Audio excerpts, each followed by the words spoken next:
Now, just 2 days after a massive explosion ripped through the city of Beirut, protesters are out in the streets of Lebanon's capital, angered by the neglect and corruption that led to this massive disaster.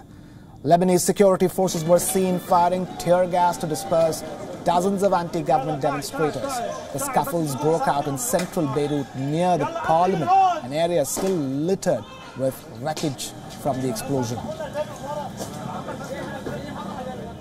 According to state media, some demonstrators sparked a blaze and security forces fired tear gas canisters to keep them at bay. Activists have also called for a large anti-government demonstration on Saturday. This event has been titled "Hang Them by the Gallows" by the protesters. And not just protests, citizens have been angry with all public and political officials for the unprecedented disaster. Lebanon's justice minister was heckled on the streets of Beirut when she went to talk to the people. The video on your screens shows the angry crowd throwing water bottles at her.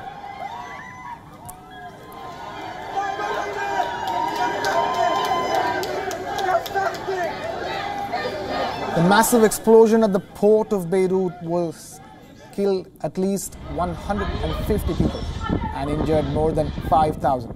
250,000 people are now homeless after shock waves from the blast destroyed most houses in the vicinity. This comes as Lebanon is reeling under its worst economic crisis since the 1975 to 1990 civil war. It also comes at the heels of anti-government protests that have rocked the country since last year.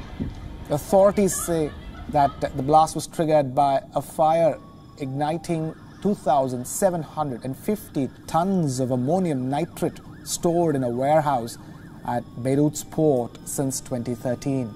This has raised questions on how such a huge cargo of the highly explosive substance was left unsecured for so long. Lebanese authorities have now taken into custody 16 individuals as part of an investigation into the explosion.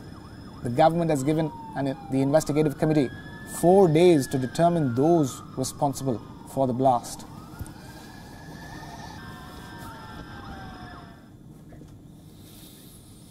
It's been more than 2